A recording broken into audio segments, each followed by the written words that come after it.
feel, honestly, when you read those comments that they say you're gay?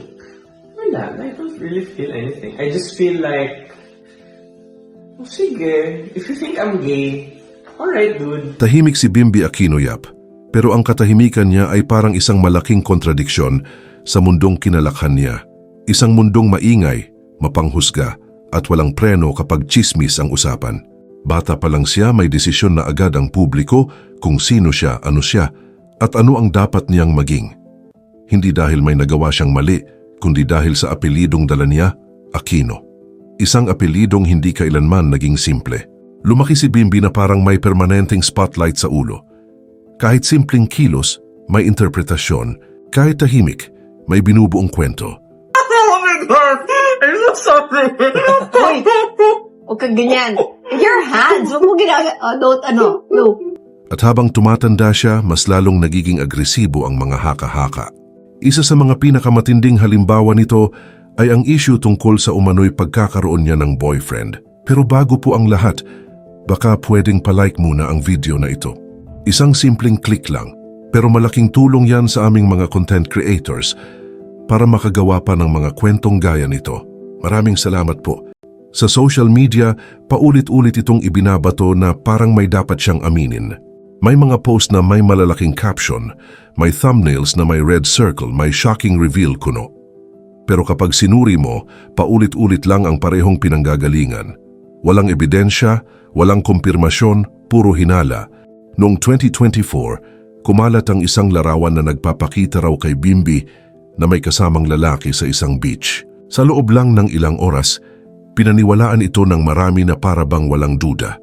May mga caption na nagsasabing finally confirmed, may mga content creator na ginamit ito para sa views, at may mga komento na tila ba matagal na raw nilang alam ang katotohanan. Pero kalaunan, napatunayang peking balita ang lahat. Ang lalaking nasa larawan ay hindi si Bimby, at ang kuha ay mula sa ibang tao na kamukha lamang niya. Isa ito sa mga klasikong halimbawa ng maling impormasyon na pinalala ng social media. Isang litrato, isang maling hinala, at isang kwentong paulit-ulit na ikinakalat hanggang magmukhang totoo. Dito na pumasok ang pagtatanggol ni OG Diaz, na hayagang nagsabing mali at mapanganib ang pagpapakalat ng ganitong klasing balita, lalo na't isang pribadong individual at isang bata pa noon si Bimby. Nilinaw niya na walang katotohanan ng issue. Bata pa lang si Bimby, may mga netizen nang naglalagay ng label sa kanya dahil sa paraan ng pananalita, dahil sa kumpiyansa, dahil sa katalinuhan. Para bang may nakatakdang hulma kung paano dapat kumilos ang isang lalaki, at kapag lumihis ka roon, may parusa ka agad mula sa opinyon ng publiko. Pero ilang beses nang nagsalita si Bimby. Ilang beses nang malinaw ang kanyang pahayag. Straight siya, hindi siya bakla. Iginagalang niya ang lahat, pero malinaw ang pagkilala niya sa sarili. It did not go through my mind. Like, because I know what I am. I'm straight. I'm straight as an arrow. Are you sure? Yes. No, I want to because I want to bring this out also. Whatever you are, I'll accept. I'm as straight as one of our iPads. What does it mean? Because iPads are straight. Okay. No, because I really don't care. Honestly. Ang mas masakit, kahit malinaw na ang sagot, patuloy pa rin ang pangungulit. Para bang mas mahalaga ang chismis kaysa sa boses ng mismong tao? Para bang mas may karapatan ng publiko na tukuyin ang kanyang identidad kaysa sa kanya mismo? At dito pumapasok ang papel ng kanyang ina, si Kris Aquino, na sa loob ng maraming taon ay naging sandata at kalasag ni Bimby laban sa mapanghusgang mundo. Hindi rin naging madali ang buhay ni Kris bilang ina. Ang relasyon niya kay James Yap ay isa sa mga pinag-usapang kwento sa showbiz. Habang buntis siya kay Bimby, pumutok ang balita ng pagtataksil. Sinabi ni Kris sa mga panayam na sinubukan niyang ayusin ang relasyon. Nagtiis siya, nagtiwala at umasa. Hindi dahil madali, kundi dahil may batang mabubuo. Pero may mga sugat na hindi kayang ayusin ng katahimikan at pag-unawa. Nauwi ang lahat sa hiwalayan. Annulment at isang pamilyang tuluyang nabiyak. You do not love James Yap anymore. There's a lot of regret. That's the truth. Maraming panghihinayang. nagsisisi ako na nung dapat nagpatawad ako, sana nagpatawad ako. But it is what it is. And we have moved on. Yes. I will repeat it. Binigay ni James Yap sa akin ang isang bagay na no other man gave me. Binigay niya yung pangalan niya sa akin. Nawala man yun, nabura man yun, boy.